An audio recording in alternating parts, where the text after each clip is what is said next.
Welcome to Two Pastors Talk. This podcast is really designed to just be a conversation between two pastors of similar yet completely different backgrounds, as we talked about last week, and just around different topics, specifically about the church. My name's John, and I am a pastor in Scottsbluff, Nebraska. And you are? I'm Father James Bozeman, also known as Jamie to John. We've been friends for a long time. I'm a priest of the Eastern Orthodox Christian Church, St. James Orthodox Church in Beaufort, South Carolina, the other end of the climate spectrum from Nebraska Exactly. right now. Yeah. It was like 9 degrees here earlier this week. Thankfully, it was warm for our trunk or treat, which really I'm really thankful for that. So what is warm? It's a great question. Right now, it is 43. Okay, yeah, we're like 60, so it's cool. So Yeah. anyway, Well, it's supposed to be 68 on Sunday, so I'll ooh, take it. yeah, Yeah, enjoy for now. exactly. Yeah, it's coming. So we have been all one of our previous podcasts, our only previous podcast. We talked about the church, and the way we kind of describe the church, or maybe define the church, is the church is the way to experience the fullness of Christ, because it is Christ's and it's his body. That was our definition of the church. So that we came up with. So in light of that, like how do we express the fullness of Christ as a church? And one of the things that we wanted to talk about today was, how do we express the fullness of Christ in worship? Hmm. So how do we express the fullness of Christ in worship? And then eventually we're going to get to probably the gathering and what is the gathering for, but that'll be for another podcast. So today, how do we express the fullness of Christ in worship? So It's a huge topic. it is. So as a are you one of those ex evangelicals? Would an ex Um, evangelical, would you consider yourself that? No, I mean, I would, in the sense that I don't, it's, well, I'll just maybe a little, like I throw this in because I guess I don't really think of myself that way. I think of Mm, myself as an evangelical who, having discovered the Orthodox Church, I didn't have a beef with evangelicalism. I just found my perspective that there was things that were lacking that this completed. So what could be brought into this, I've kept. And there are other things I had to say, well, this doesn't fit. So I don't feel myself that way as much as I feel like I'm just an evangelical who became Orthodox. Like okay. the things that weren't there, they got put in place.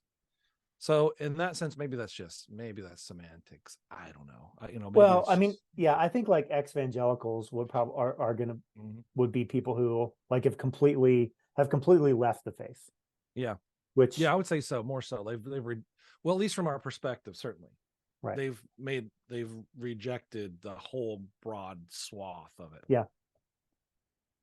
So when you hear the word, so when I hear the word worship, or when I have heard the word worship, my typical mindset of worship, and I don't know when this changed for me, but I would say that I have for a long time, I held the perspective that worship was music. Mm, Like that was where yeah. my brain immediately defaulted to. And that is certainly changed. And I don't know when that was, but that certainly changed. But worship for me, when I think about what worship is or what worship was, typically it was the musical aspect of things. So and I would hear that expressed in statements from the person who was leading worship. See, I just did it. The person who was leading worship in our context. Okay, so now we're going to continue to worship, or let's worship God, or it would be kind of used within that context, which then fed the mindset of worship as music. So for the longest time, my perspective of worship was the music side of Mm, things. right. And I've since changed that to worship is, I mean, ultimately, I would argue that worship is anything I do, Mm, because anything I do as a follower of Christ ought to be an expression. Mm. I didn't have this language until last week, but an expression of, the fullness of Christ. Like Yeah. my life should be lived out in worship of that. Yeah.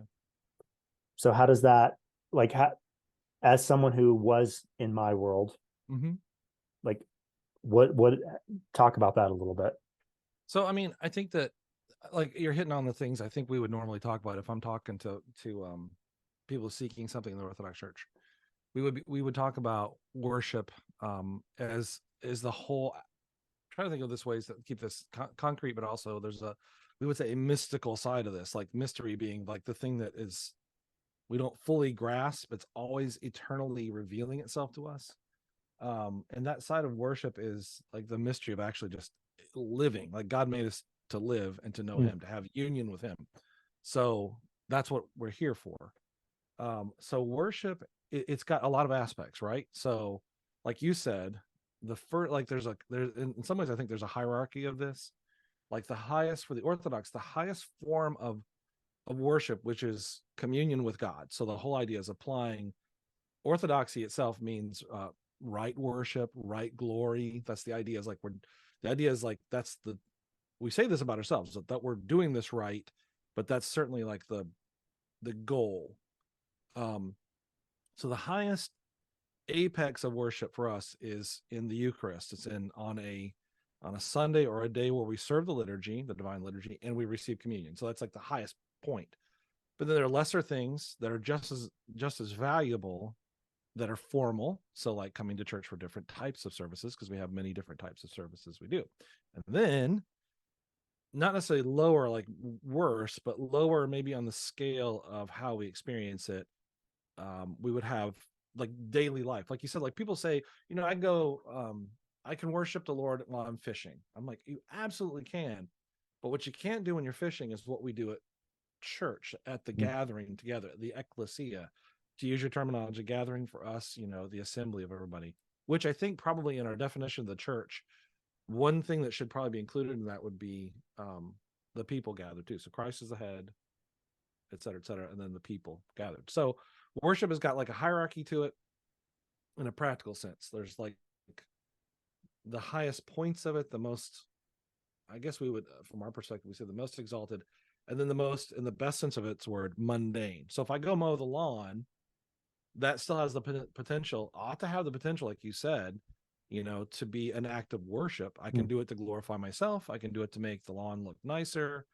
Those are fine. Well, glorify myself is not fine, but making the lawn look nicer, not a bad thing.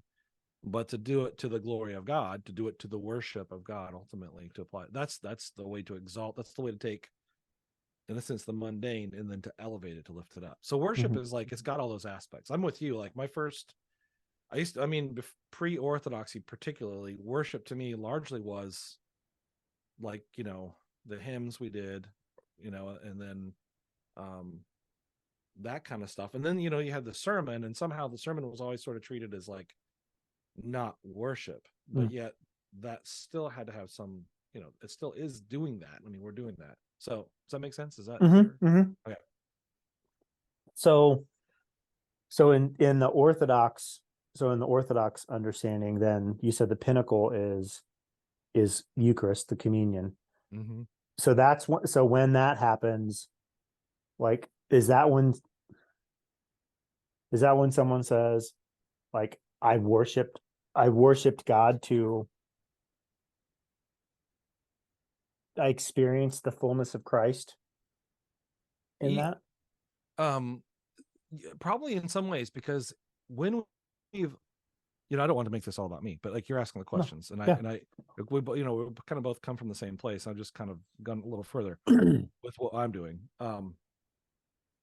After we receive communion in our church, so it's some point it'd be fun to talk about that. We do this, we all have in the Orthodox Church, just to give people a context for this. After communion, the whole service is made, the whole divine liturgy on Sunday is predicated on the creation of a meal, basically. So bread and wine, and they're combined into a chalice, and they're spoon fed to all the parishioners. It's very interesting. We talked about that a little bit last time. So when we get done with that, you've seen this when you visited the seminary. We take that back into our altar area. We have an altar table. And one of the things that we have, the choir, we have a choir who's singing a cappella, but what they're singing, what the choir and the priests are doing back and forth, they have a back and forth thing throughout the entire service. So everything is sung. So it's all worship, I guess, from our perspective. Mm-hmm. But one of the things the choir responds to is they say, we have seen the true light. This whole idea that having communed in this act of obedience to the gospel, we have it's funny because I do this every week. I can't think of the words off the top of my head. All of a sudden, it's like when you forget your own name suddenly. Right.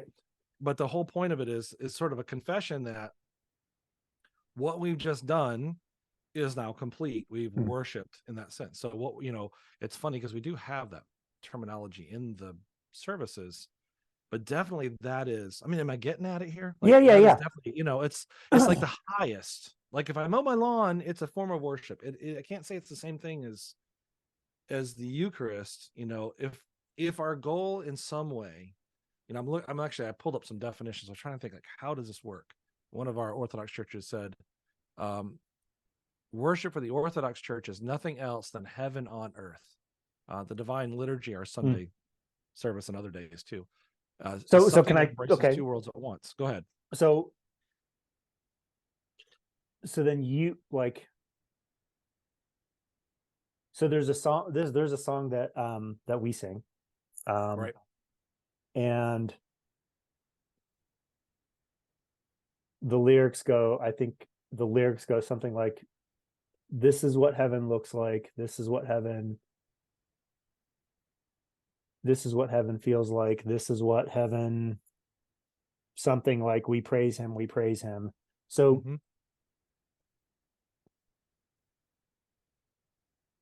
I would say we want, and maybe we want, and that I don't know that that's what I mean, but I'm going to use that. Like our desire is for when people come to what we're doing, to have that be at some level an experience of its own, and it's only going to be a shadow, an experience of what long term, like what that eternity is going to be like. Does that make sense? Like, yeah, I think so. I mean, like I'm translating a little bit into my own, like how we would say this too. I mean, one of the things this I thought was super striking. Maybe this helps some too.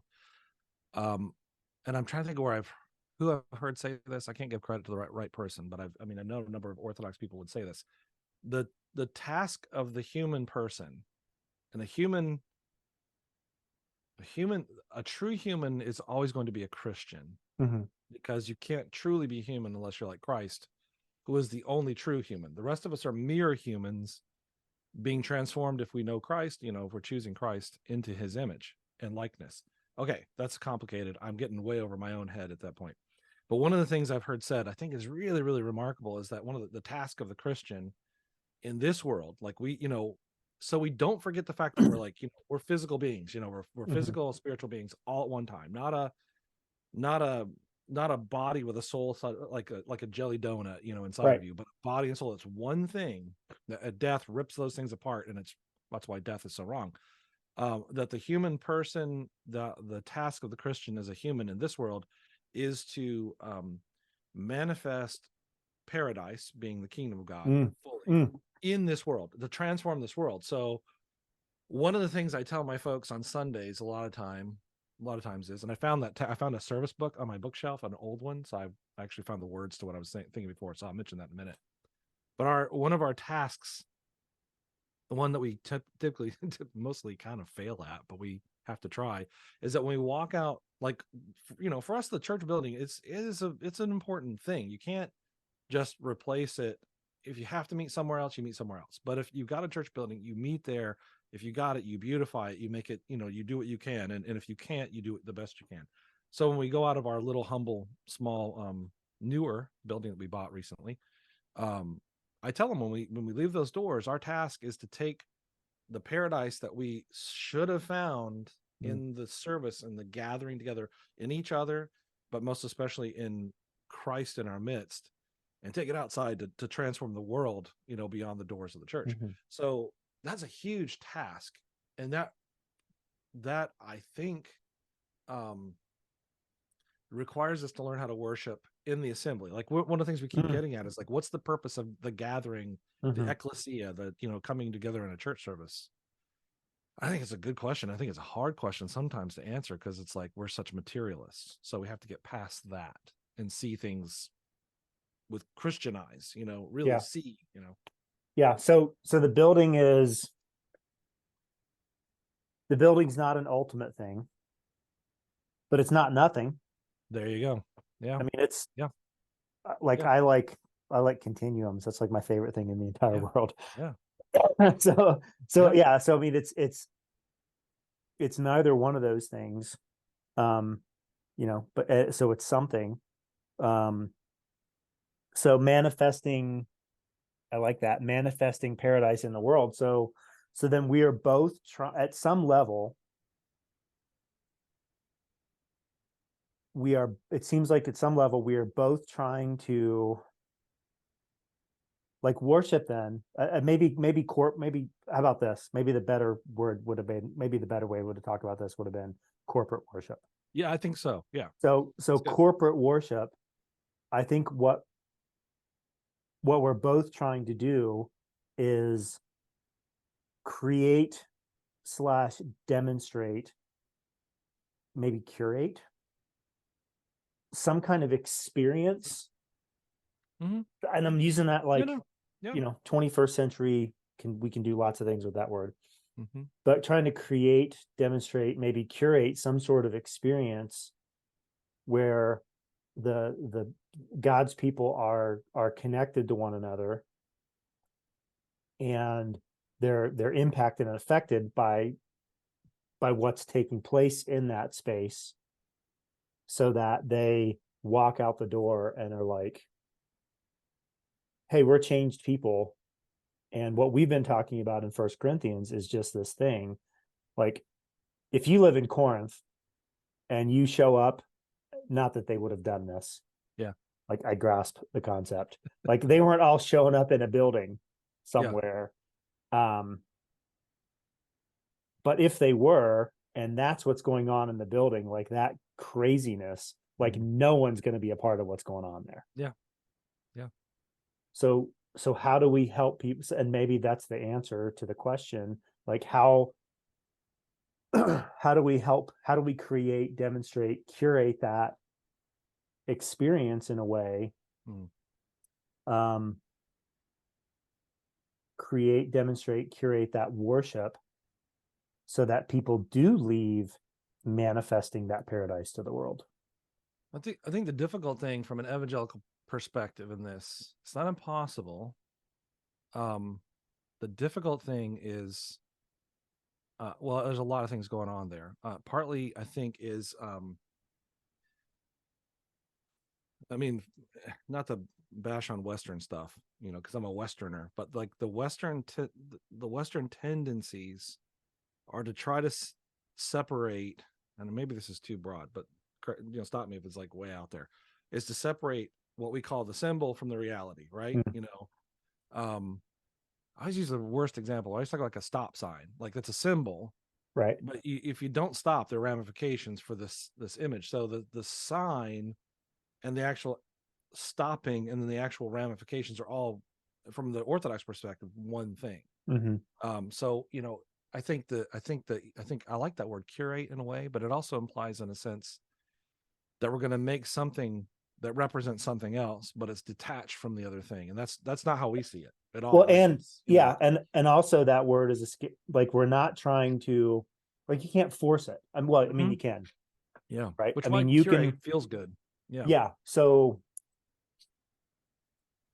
we don't, I'm sure I know there are levels in all this. Mm-hmm. Mm-hmm. Like, because I know what happens here, Yeah. and it's easy for me to, like, I can look at maybe a light show or Yeah. fog machine. Like, I can kind of look at that Yeah. And I'm gonna very like for me, I'm gonna very quickly put on my Judge John Mulholland hat and look at those things and like what am I trying to curate? Like Yeah. Yeah. so a healthy level of curating, and maybe that's subjective, maybe it's not. Who am I to say? Because it's not my context. Like Yeah. that's not why we do that. Um, but I think too, though. I mean, you guys are trying, like you're trying to curate something Yeah. in Yep. some ways. Hmm. I don't Um, think it's, I don't disagree with that. I think the intention's different, but I think that it's all a witness to the reality of what, you know, what human beings are, right? So, so okay, so recently, that's last fall now. Gosh, it's been a while. No, it was earlier than that. It was earlier this year. Um, the band Death Cab for Cutie came through. uh, Um, we never get good bands here, and so did you Katie go? and I, oh, totally, I Ah, totally went.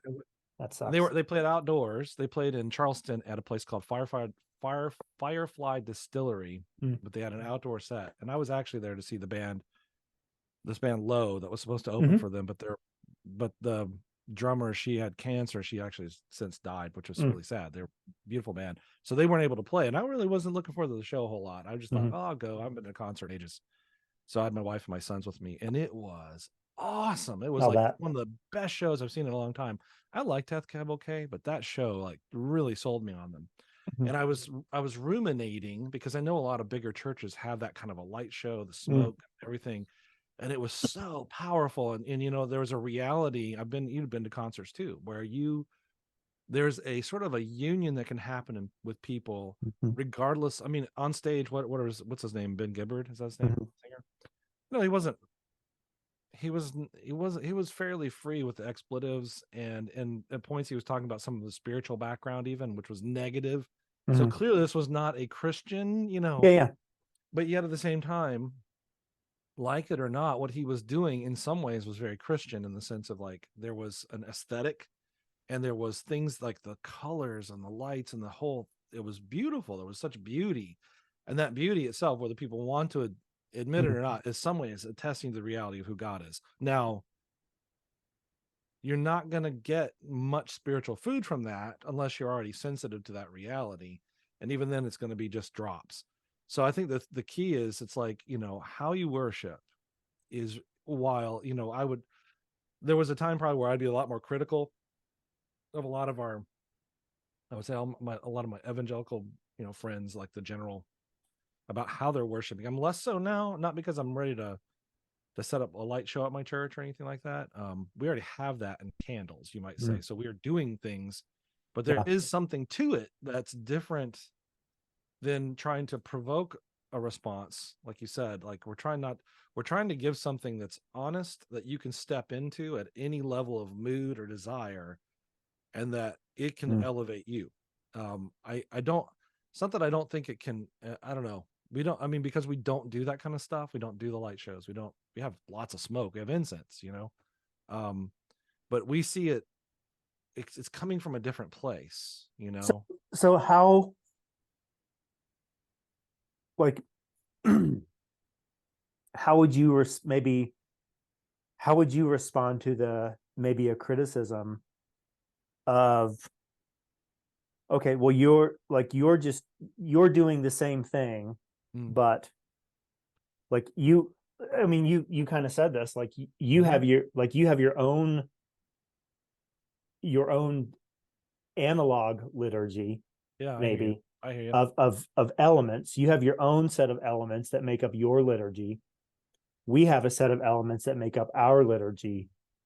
How are those like and your my guess is our answer in our response would be the exact same. Well, these are pointing to something else.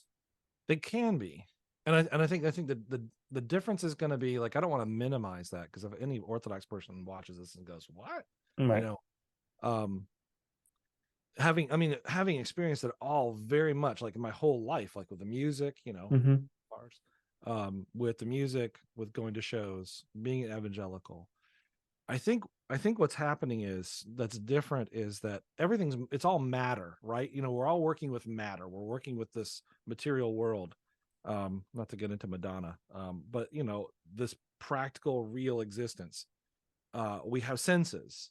Mm, We would just say there's a point at which sometimes that the use of those can cross over into something that isn't benefiting us as much or at all, mm, and kind of can become a provocation in a way. Now, where I think where that line, like traditionally for us in the Orthodox Church, it's not like we're opposed to electric lights, but we're not going to have, like, it's funny I'll just tell a quick story. When we bought the church building we're in now in March from these guys that are part of an evangelical church, super nice guys. I was really glad to get to know them. We text back and forth every now and then, and just to check on each other. They moved to another building. They left behind like 4 or 5 of those like swivel lights that automatically. I hadn't actually ever played with those before, but I've got them in my other room, and I'll bring them out and just turn them all on for fun. It's mhm, awesome. They're all linked together, and it's not like I'm afraid of those sorts of things. It's like it just has no place in the context of how we're worshiping. mm, The only way you can really see that is by going and seeing how, like, there's like this practical difference. I think it's funny to say that, like, the analog, kind of yeah, versus digital, I but just made that up. I think it's pretty funny actually. But I think it's something different's happening because what's going on for us, it's hard to put into words exactly. Like, I know somebody else could do this better than I could.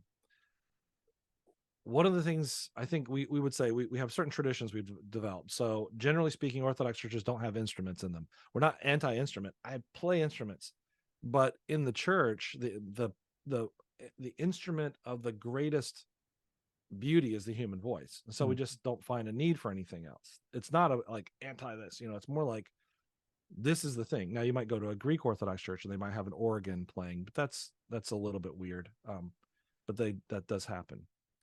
In the Orthodox Church, we could do everything without electricity. There's no, we just light candles. Everything's, acoustic, or, in the sense of just the human voice.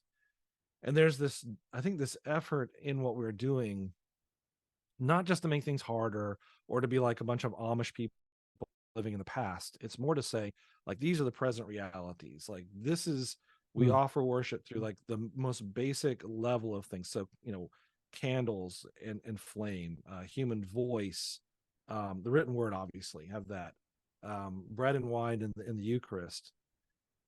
It's not, I don't think it's just alternatives. I think what's happened is that, particularly in modern worship, there's been sort of no breaks, just like mm, there's no breaks. You just keep moving, and there's nothing to say, maybe we shouldn't do this. Maybe this is going too far. Whereas in Orthodoxy, it's like, well, we already know, we've got the picture frame, we know where the borders are.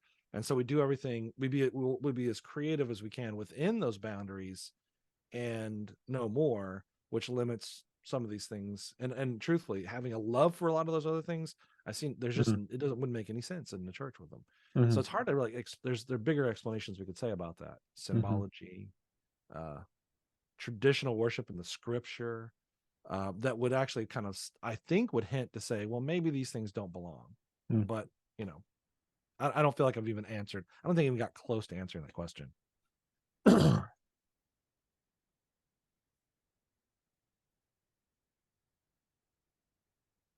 Yeah, I think determining what those guardrails are Yeah.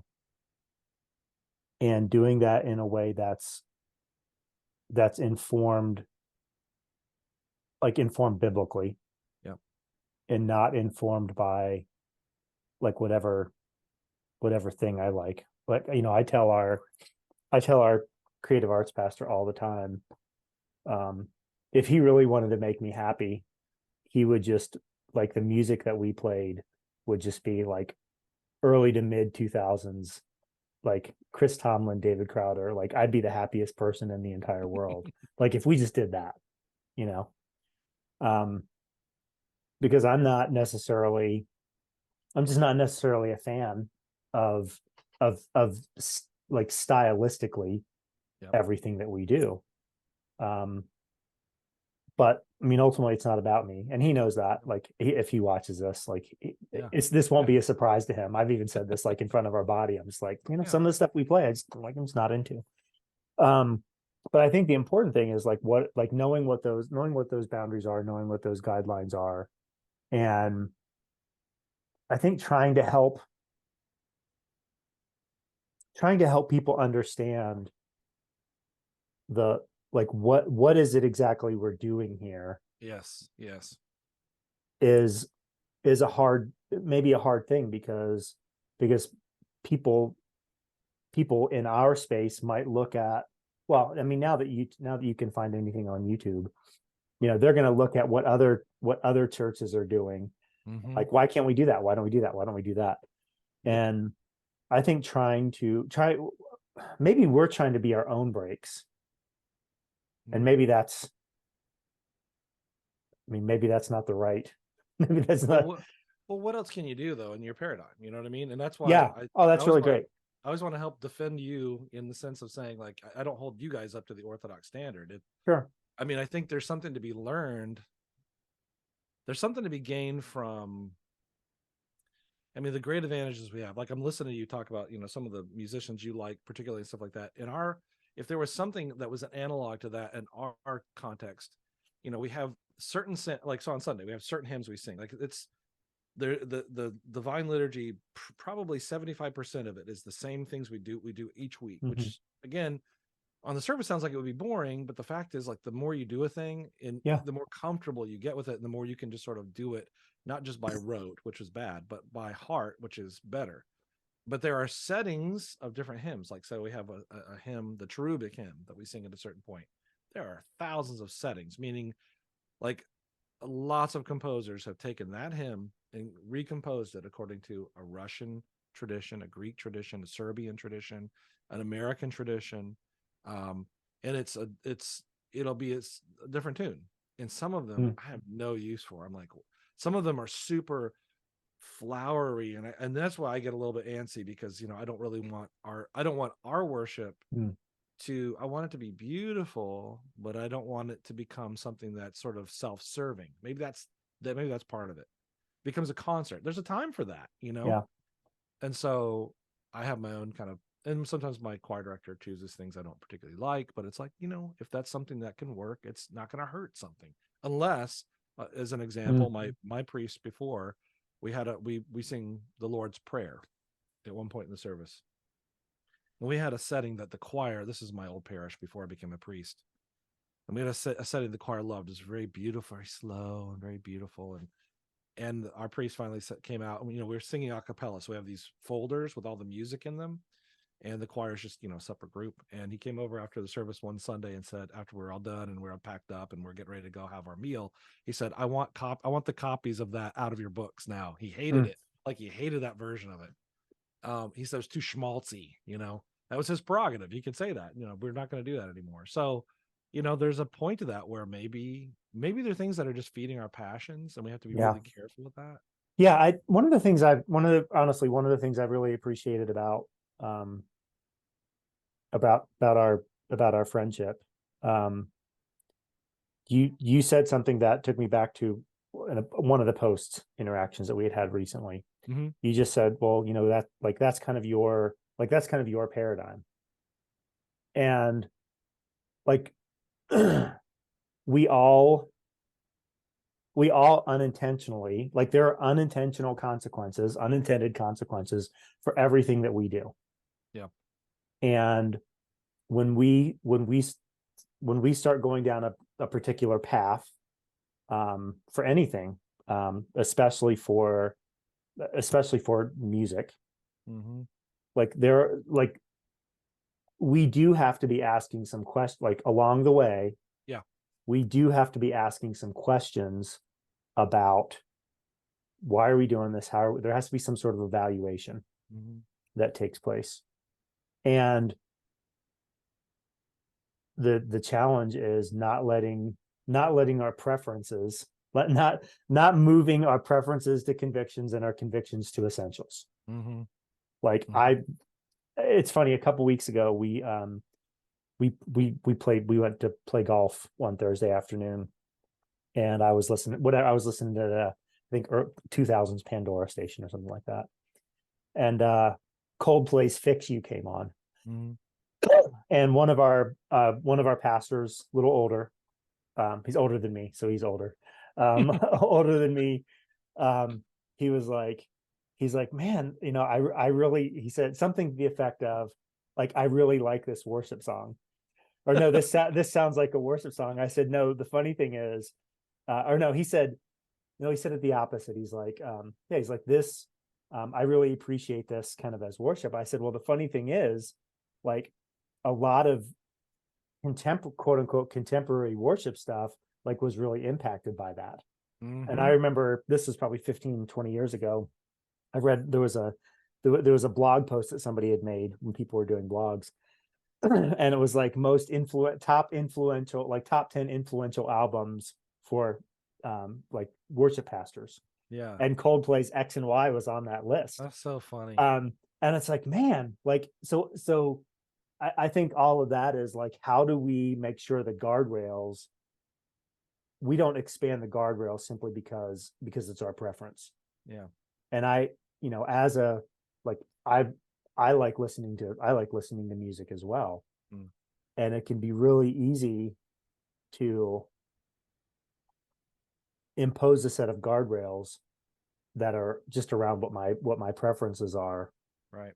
And I think I can do that. I can do that both ways. I can expand my guardrails, but maybe I might be maybe limiting my guardrails because of my preference as well. Yeah.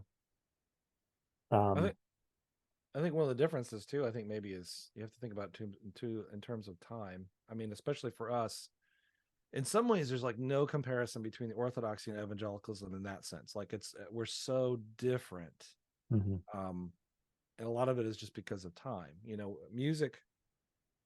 Music has played a part. Like music and hymnography is how we would put it. In terms of worship music, our hymnography at one time, music always been a part of human life and a part of worship on some level. I mean, the Psalms, Jewish worship, a lot of what the Orthodox Church still holds is stuff that's connected to the ancient Jewish worship, which has disappeared. Like we have no real idea what that looks like. That's all gone. I mean, there's nothing mhm, today that even, supposed like the Passover Seders. That's just sort of something that developed a lot, way later. mhm, So, but at one point, the monks, the Orthodox monks, got so angry because all of a sudden people were writing hymns and they weren't singing the Psalms as much as they were before, because that was the mhm. thing. And they're like, "What is going on here? This is like, I don't know, 300, 400 Right. AD.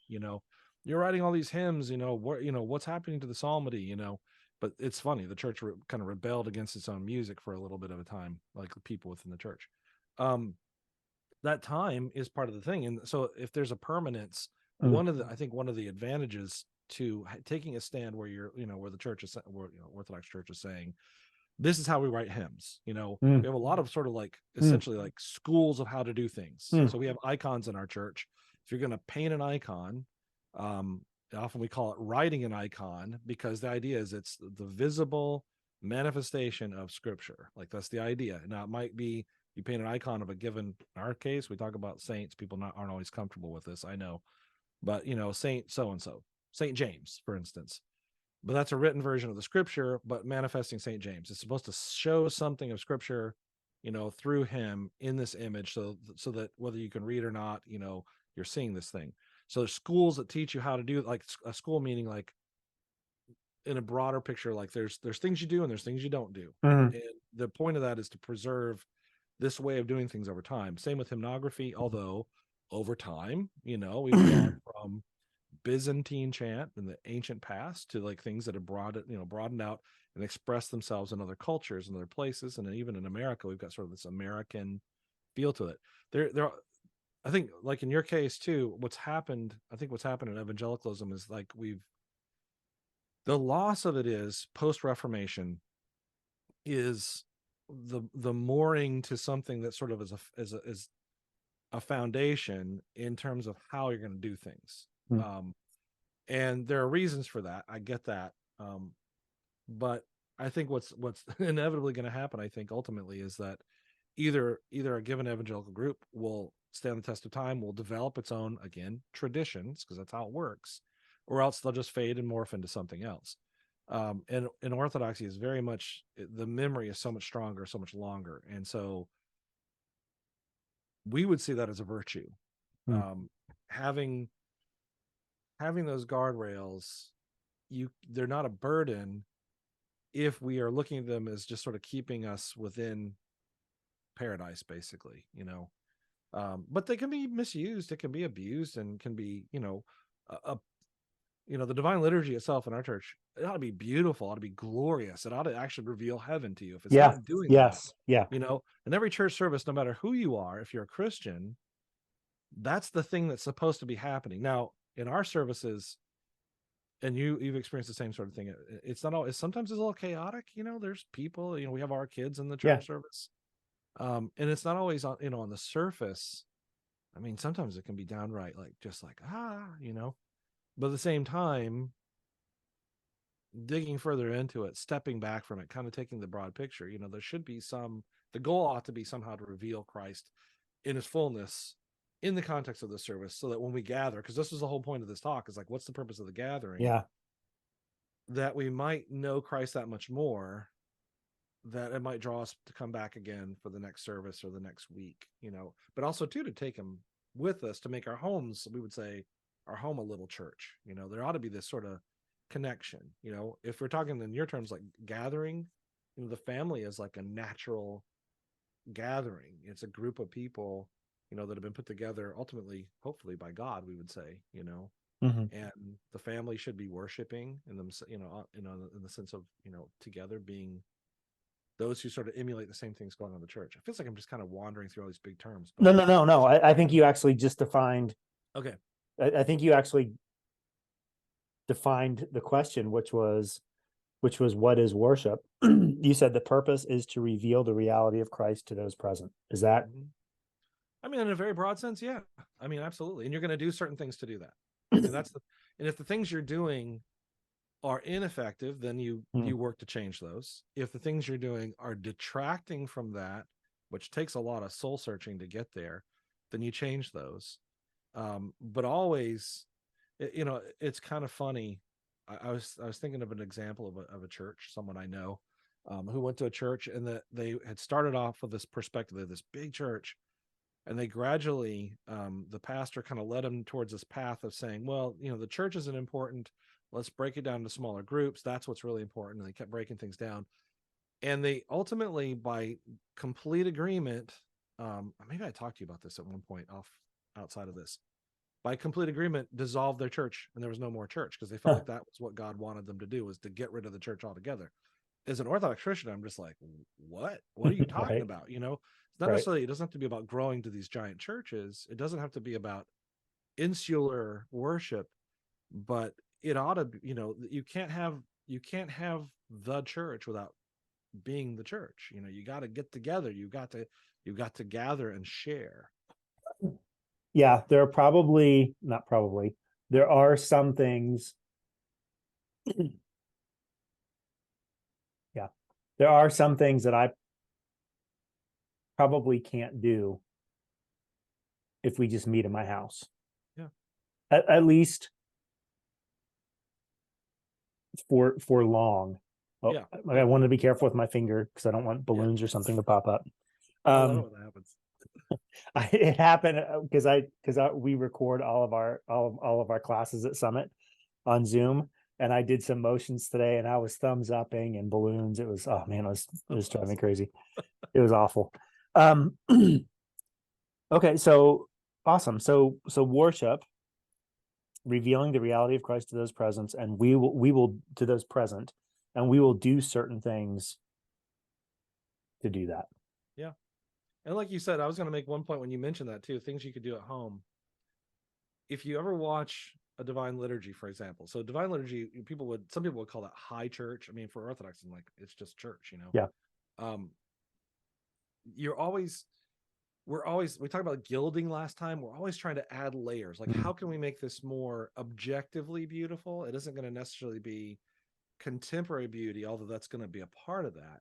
But it's like, what's timeless? What can we do timelessly in this? So like gold and jewels and vestments and sort of things that sort of, in a sense, bury, like the priest is always wearing all these vestments, but it's supposed to bury him in beauty. That's the idea. Sometimes my vestments are kind of old and worn out, but they have purposes in themselves, each one, and it's supposed to bury them in beauty. And the perception sometimes can be like, well, you have to have this big church and all these things to do your liturgy, whereas in our other church we don't have that. We just have to have a Bible and whatever. And I'm like, well, I mean, it's not totally true, because, for instance, you can do the liturgy, maybe you don't. There's two good examples. At our church, one summer I was gone for about a week on a trip, and I came back and the air conditioner had gone out in our church building. And in the South, that's the death knell right there. It was like almost 100 degrees inside the building. We couldn't cool it. So I moved the church services to my house. And so instead of, you've seen John, services before, we didn't have all the room. Yeah. We didn't have the altar Yeah. space. We didn't have the table. So I did the liturgy on our dining room table, because that made perfect sense. It's a table, it's an altar of sorts. And our living room was the space where everybody gathered. That was where the gathering was. And we did that for about 3 weeks until we got the air conditioner fixed.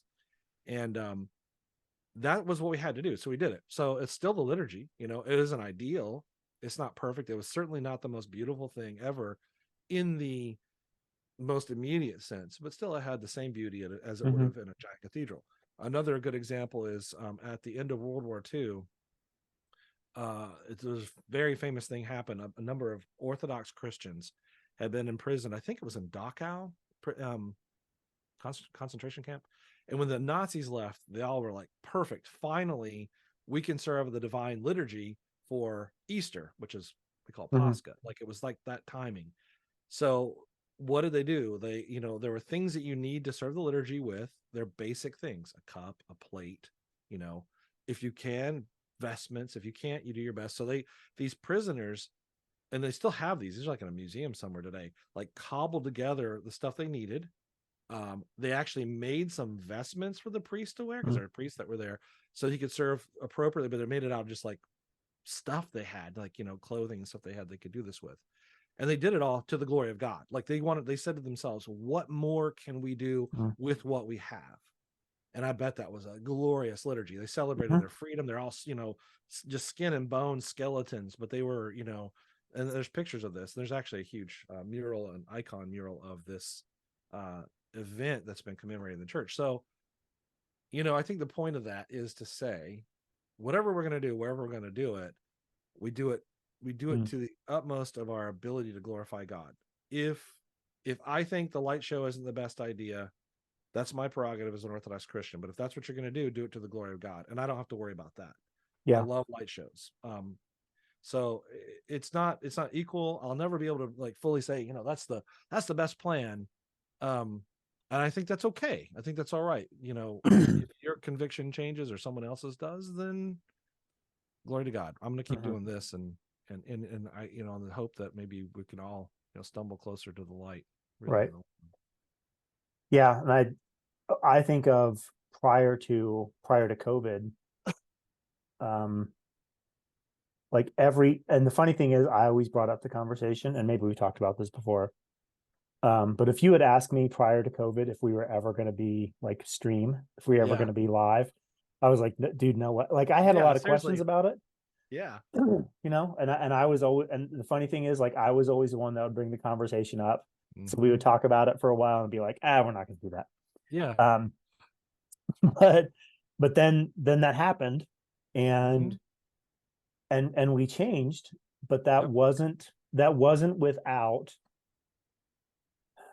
like, I'm so thankful, frankly, that we had 3 years of conversation about why we weren't going to do it. Yeah. Because then when the time came, I feel like we had a lot of very necessary heart checks, speed bumps, those boundaries. We had a lot of those conversations. And I feel like we went into that feeling way more informed. At least from a theological standpoint. Technologically, we had no idea what we were doing. But at least theologically, I feel like we had a lot of informing conversations and discussions that made that transition more palatable. Yep. Because I don't know what I mean, I don't know what it would have looked like to just jump into that mix without having those things. Yeah. Well, you had the, what do we call it before, the guardrails? Is that what we were Yeah. calling it? Yeah. You had those, and it was sort of Mm, like, how do we do, like, that's almost exactly what I was thinking when I said that earlier. Like, how can we, here's the boundaries. Our job isn't to stay necessarily dead center, as long as, mm, if this is the safe space. So how can we be creative yeah. within that? Like my tendency, I'm with you. Like when we were talking about like streaming, I was like, it's like, I'm not doing that.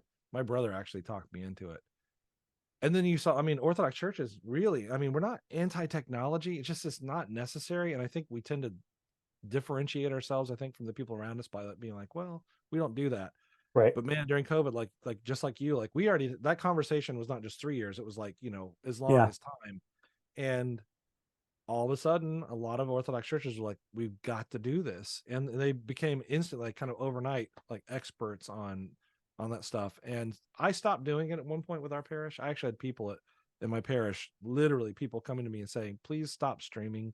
We Mm, It's getting hard to want to come to church. It's just so easy to sit there and you wow. know and I don't know about you. I mean, I'll add this to this. This kind of plays into the worship aspect. When we started streaming, when the Orthodox churches in general started streaming the service on Sunday morning, particularly, we would tell people, you're going to put this on your television or on your screen as you are able. And this seemed really realistic in the beginning. And later on, I thought, I don't know, this is kind of crazy. But like, sit as if you're at church, or Mhm. stand as we do, if you can do that. We talked about a cup of coffee. Like, Mm, don't have the coffee. Save it for after we're done. Um, and try to sort of be present as best you can, since we can't all be together. Sounded real good, probably was good advice, but practically speaking, if you asked any of them, like, it went from like that first Sunday where they're like all excited and stand in front of their TV, like, and then like an hour of just sort of standing there, like, this is weird, just standing in my living room. It gradually became pajamas, didn't dress up, gradually sitting with the coffee. They were still engaged, they're still there.